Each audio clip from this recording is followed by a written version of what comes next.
Good evening and welcome, everyone. One of the least discussed atrocities in the October 7th Hamas attack on Israel is coming into horrifying focus tonight. Stories of women sexually assaulted and brutally killed. Tonight, investigators from Israel are revealing eyewitness and victim accounts, some reviewed by NBC News. They describe gang rapes, the bodies of deceased victims bearing signs of mutilation, and what many endured in their final hours at the hands of terrorists. Tonight, President Biden calling the accounts appalling. The Israeli military, meantime, says it has killed several Hamas leaders as it steps up its ground war in the south. But that is also leaving Palestinian civilians with fewer and fewer places to shelter. We have to warn you tonight, some of the images and stories are quite graphic. Let's start with NBC's Hala Garani. On October 7th, Hamas attacked within Israel's borders with a wave of terror, murdering over 1,200 people, including entire families. And Israeli investigators say there is growing evidence that Hamas unleashed another kind of horror against women. Something so horrific happened, and the world should know. We spoke to Mirit Ben Meir, who's helping lead the investigation of allegations of repeated rape and sexual assault by Hamas. Where does your investigation stand? We have eyewitnesses that are slowly arriving and giving testimonies.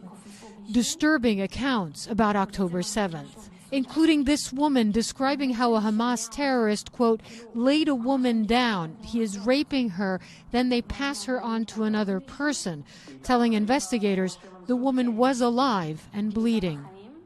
Another chilling eyewitness account from Yoni Sadon, telling the Sunday Times he was at the music festival where Hamas slaughtered hundreds of Israeli concert goers. He hid under dead bodies, saying he saw a, quote, beautiful woman with the face of an angel and 8 or 10 of the fighters beating and raping her. When they finished, they were laughing, and the last one shot her in the head, he said. Hamas has denied committing sexual crimes against women. Israeli officials say the investigation is challenging because most victims were killed.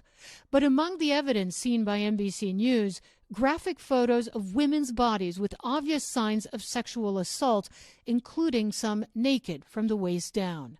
Some of the terrorists that are interrogated, they're saying that this was happening and this was done. First responders describing naked female bodies tied to beds. NBC News also reviewing this Hamas document that Israeli officials say was carried by Hamas militants on October 7th with instructions on how to say, take off your pants in Hebrew. The UN facing backlash for its response, some deemed too slow, including this protest Monday.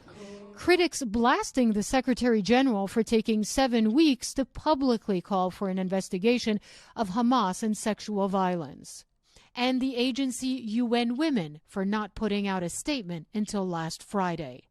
Tonight, the agency telling us in part, within days of the horrific attacks, UN Women began offering concrete support to the UN Commission of Inquiry, which is investigating these matters. We feel like the world has turned their backs. Miriam Schleer runs a rape crisis center in Tel Aviv and says Israel's critics are downplaying, even dismissing, alleged Hamas sexual violence. You say that people can be opposed to what's happening to Palestinians, Absolutely. but at the same time they need Absolutely. to be You can, sympathetic. yeah, I mean, there's two things that don't have to do with each other. I feel for the suffering of Palestinian civilians. It has nothing to do with the fact that there can never, ever, ever be an excuse for rape.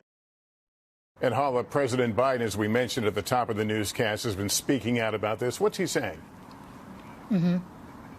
Well, he is saying that the sexual violence, the quote, sexual violence by Hamas is unacceptable and that the world cannot look away. The Israeli Prime Minister Benjamin Netanyahu as well, blasting what he calls the silence of women's rights organizations, Lester. Hala Garani, thank you.